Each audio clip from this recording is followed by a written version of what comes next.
If you're selling your home in Greenville and a buyer asks for help with closing costs, here's the real question. Should you say yes, or is that going to cost you more than it helps? The truth is simple. A smart, targeted seller credit can widen your buyer pool and actually protect your net profit. But a sloppy, open-ended credit, that's exactly how good deals fall apart at the finish line. You're in the right place. I'm Brian Hurry, Realtor with Coldwell Banker Caine and the Hurry Home Team here in Greenville, South Carolina. And over the next few minutes, I'm going to walk you through when seller-paid closing costs make sense, how to structure them the right way, and how to use them as leverage instead of giveaways.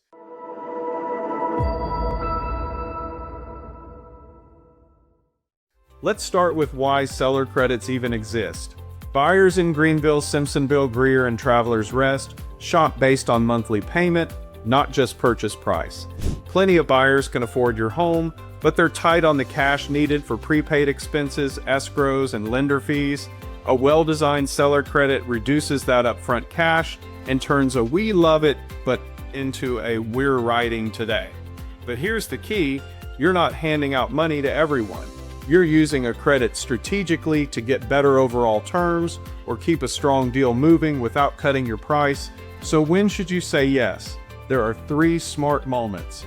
First, right at launch when you're priced inside a competitive bracket and you want to capture FHA and VA buyers who are payment strong but cash light. A small, clearly stated credit with acceptable offer can increase showings without making you look desperate. Second, during negotiations, if a buyer wants a few minor repairs, offer a modest credit instead. You avoid delays, contractors, and back and forth stress. And third, when you're trying to bridge a small appraisal gap, sometimes a tiny price trim plus a lender-approved credit keeps the loan happy while leaving your net almost identical. Now, how much should you offer without overpaying? Keep it purposeful. For most Greenville homes, credits in the range of 1% to 2% actually move the needle. Anything larger should earn you something real in return, like faster closing, bigger earnest money, capped inspections, or appraisal gap language. And the wording matters. Always say this: seller credit toward buyers' allowable closing costs and prepaids not to exceed a specific amount, subject to lender approval. That line protects you from paying for items the lender won't allow, and it prevents pressure to inflate fees just to use up your credit. If the buyer can't use the full amount, whatever is unused comes back to you, not an accidental price reduction. So how do you choose between a credit and a price drop? If the buyer's problem is monthly payment or cash to close, a credit helps far more than lowering your price. But if the issue is appraisal, especially in areas like North Main or Augusta Road, a small price adjustment may protect you better because appraisers often ignore large credits. And if your listing is fresh and traffic is strong, hold your price. Any credit you give should come with clean timelines and a strong inspection posture. Your first week is leverage. Use it wisely. Let's talk about writing clean terms. Tie the credit to the loan type. Confirm that the buyer can actually use the credit with their lender. And if their loan changes midstream, get a quick lender confirmation so your credit doesn't outgrow the rules. There are a few Greenville-specific realities too.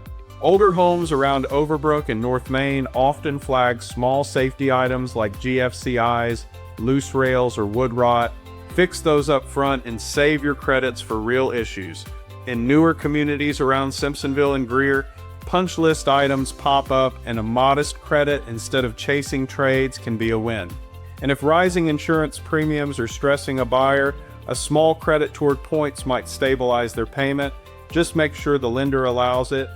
Here's what you should avoid. Don't advertise a huge credit in your remarks unless it's strategically designed to accomplish something. It attracts lowball offers. Don't agree to credits that drag your net below a simple price adjustment. And never leave the wording vague. Vague credits are exactly how closings get messy. So here's your simple framework.